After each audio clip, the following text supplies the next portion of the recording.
नमस्कार प्रिय साथियों, वेलकम टू एग्जाम वॉर। इस वीडियो में हम 5 सितंबर के तीनों शिफ्ट के जीके और साइंस के प्रश्न जो कि ग्रुप डी के एग्जाम में पूछे गए हैं उनको हम डिस्कस करेंगे। तो कंप्लीट एनालिसिस को ध्यान से देखिएगा क्योंकि अब बहुत सारे ऐसे प्रश्न हैं जो रिपीट हो रहे हैं और आपका एग्जाम अगर आने वाले दिनों में होने वाला है तो इनमें से आपको ये प्रश्न देखने को जरूर मिल सकते हैं। अगर आप चैनल पर नए हैं तो चैनल को सब्सक्राइब करके बेल आइकन पर क्लिक कर लीजिए ताकि प्रत्येक वीडियो का नोटिफिकेशन आपको प्राप्त हो सके। और इन प्रश्नों की PDF डाउनलोड करने के लिए डिस्क्रिप्शन बॉक्स में टेलीग्राम चैनल की लिंक दी हुई है, जिस पर क्लिक करके आप हमारे टेलीग्राम चैनल से जुड़कर वहां से सारे क्वेश्चंस की PDF डाउनलोड कर सकते हैं।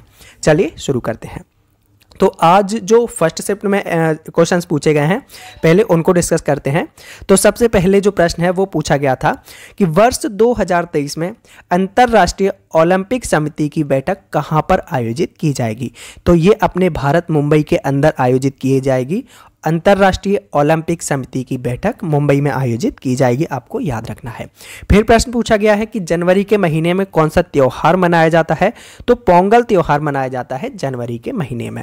पोंगल पूछ लिया और इससे पहले आपसे एक मकर संक्रांति का भी त्यौहार पूछा था जनवरी के महीने में। वो ऐसे पूछा था, खिचड़ी से रिलेटेड पूछा था कि खिचड़ी इनमें से किस त्यौहार पर मनाई जाती है। और आपसे इसी से रिलेटेड जनवरी के त्यौहार आपको याद रखने हैं कि कब कौन सा त्यौहार मनाया जाता है, क्योंकि जनवरी के त्यौहार अभी तक पूछे गए हैं, संभावना है कि आगे भी पूछे जा सकते हैं। फिर आपसे प्रश्न पूछा गया है कि महिला और पुरुष कहीं नौकरी अगर करते हैं तो उनकी जो सैलरी है उसको लेकर अगर भेदभाव उत्पन्न होता है तो यह किस अनुच्छेद का उल्लंघन है। तो हमें पता है कि अनुच्छेद 16 में कहा गया है लोक नियोजन में अवसर की समानता, यानी कि कोई भी पुरुष या महिला है कहीं किसी दफ्तर में या फिर कहीं पर जॉब करता है तो महिला और पुरुष में भेदभाव नहीं किया जाएगा। इसमें कहा गया है कि किसी भी सरकारी रोजगार और सार्वजनिक रोजगार में किसी भी नागरिक के साथ धर्म, जाति, वंश, लिंग के आधार पर भेदभाव नहीं किया जा सकता। ये आर्टिकल 16 में कहा गया है। आर्टिकल 16 एक बार और पूछा जा चुका है इससे पहले, तो उसमें सीधा सीधा आपसे यही पूछा गया था कि लोक नियोजन में अवसर की समानता इनमें से किस अनुच्छेद में है। तो आर्टिकल 16 था और अब इसी को इस प्रकार घुमा के पूछ लिया गया है। तो आपको प्रत्येक चीज जो अभी तक पूछी गई है उससे रिलेटेड चीजें आपको याद रखनी है।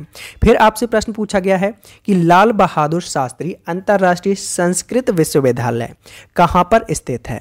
तो दिल्ली में स्थित है लाल बहादुर शास्त्री अंतर्राष्ट्रीय संस्कृत विश्वविद्यालय। फिर आपसे प्रश्न पूछा गया है कि तमिल भाषा किस शैली में आती है। तो तमिल भाषा आती है शास्त्रीय भाषा में। नेक्स्ट है हाइड्रोजन, इंडिया में हाइड्रोजन से चलने वाली कार किस कंपनी की है। तो ये है टोयोटा मिराई कंपनी की। ये एज इट इज क्वेश्चन आज फिर से रिपीट हुआ है। ये 29 अगस्त को सेकेंड शिफ्ट में यही प्रश्न पूछा गया था कि इंडिया में हाइड्रोजन से चलने वाली कार किस कंपनी की है। तो ये भी आपका ऑप्शन था टोयोटा मिराई और सेम क्वेश्चन आज फिर से रिपीट हुआ है। तो इसको आपको याद रखना है, इंडिया में हाइड्रोजन से चलने वाली कार किस कंपनी की है, टोयोटा मिराई। नेक्स्ट है, यह क्वेश्चन भी आपका रिपीट हुआ है कि मौलिक कर्तव्य किस आर्टिकल में है।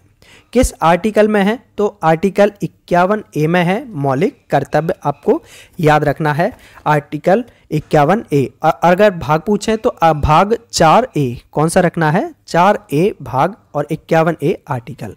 सरदार स्वर्ण सिंह समिति की अनुशंसा पर 42वें संविधान संशोधन के द्वारा 1976 ईस्वी में जोड़ा गया था ये 51A आर्टिकल, जिसके अंदर मौलिक कर्तव्य को जोड़ा गया है। फिर आपसे प्रश्न पूछा गया है कि कार्बन डाइऑक्साइड में कार्बन की संख्या कितनी होती है। तो कार्बन डाइऑक्साइड जैसा कि हम जानते हैं C2O, तो कार्बन 2 होते हैं यहाँ पर, ऑक्सीजन 1। कार्बन डाइऑक्साइड में C2 कार्बन 2 ऑक्सीजन 1। फिर आपसे प्रश्न पूछा गया है कि जहां पर चुंबकीय तत्व मूव करता है यानी कि गति करता है उस क्षेत्र को क्या कहा जाता है। तो जहां पर चुंबकीय तत्व गति करता है उस क्षेत्र को कहा जाता है चुंबकीय क्षेत्र। क्या कहा जाता है, चुंबकीय क्षेत्र। नेक्स्ट है, परावैंगनी किरणों से कौन सा कैंसर होता है। तो पराबैंगनी किरणें जो कि बहुत ही हानिकारक किरणें होती हैं, इनसे होता है त्वचा का कैंसर। त्वचा कैंसर। नेक्स्ट है पेड़ पौधे कौन सी गैस छोड़ते हैं जो कि मनुष्य के लिए हानिकारक है? तो पेड़ पौधे कार्बन डाइऑक्साइड। ये यहां पर इस प्रकार का क्वेश्चन हमें मिला है। हालांकि पेड़ पौधे कार्बन डाइऑक्साइड लेते हैं, ऑक्सीजन को भी छोड़ते हैं, और कार्बन डाइऑक्साइड को भी कुछ स्थिति में बताया गया है। तो ये अभी ये कंफर्म नहीं है कि प्रश्न आपका ऑप्शन यही था या नहीं, क्योंकि कुछ बच्चों ने बताया है कि ऐसे प्रश्न आया था। तो पेड़ पौधे कौन सी गैस छोड़ते हैं और कार्बन डाइऑक्साइड उन्होंने वहां पर ऑप्शन बताया है। फिर आपका प्रश्न पूछा गया है कि बैरन ज्वालामुखी कहां पर स्थित है? तो अंडमान निकोबार में स्थित है बैरन ज्वालामुखी। नेक्स्ट है नदी किस कटाव के कारण मुड़ जाती है? तो नदी जो कटाव के कारण मुड़ती है वो है मृदा का अपरदन। मृदा के अपरदन के द्वारा नदी मुड़ जाती है, ये आपका सही आंसर था। नेक्स्ट था न्यूलैंड का अष्टक नियम क्या है? तो न्यूलैंड का अष्टक नियम कहता है कि प्रत्येक 8वें तत्व के गुण पहले तत्व के गुण के समान होते हैं। यानी कि कोई भी जो आपका पीरियोडिक टेबल होती है उसमें जो पहला तत्व होता है उसके बाद 1 के बाद 2 3 4 5 6 7 के बाद जो 8वां तत्व आएगा तो वो 8वां तत्व पहले गुण के साथ समानता रखता है। ये कहा गया है न्यूलैंड के अष्टक नियम में। नेक्स्ट प्रश्न पूछा गया था कि कार्बन डाइऑक्साइड को ऑक्सीजन की उपस्थिति में जलाएं तो क्या निकलता है? तो कार्बन डाइऑक्साइड को अगर ऑक्सीजन की उपस्थिति में जलाया जाता है तो क्या निकलता है? Carbon dioxide. नेक्स्ट है मेंडलीफ ने प्रतिपादन किया है किसका? तो मेंडलीफ ने तत्वों के आवर्त वर्गीकरण का प्रतिपादन किया है मेंडलीफ ने।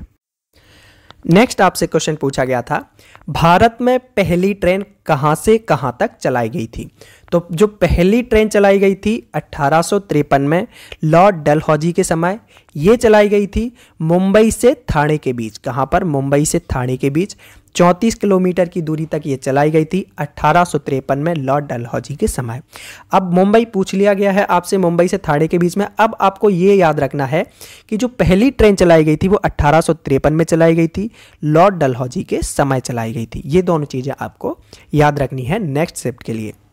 नेक्स्ट है अनुच्छेद 343 में कौन सी लिपि है? तो देवनागरी लिपि का उल्लेख किया गया है आर्टिकल 343 में। नेक्स्ट आपसे पूछा गया था निम्न में से कौन से सदन को भंग नहीं किया जा सकता?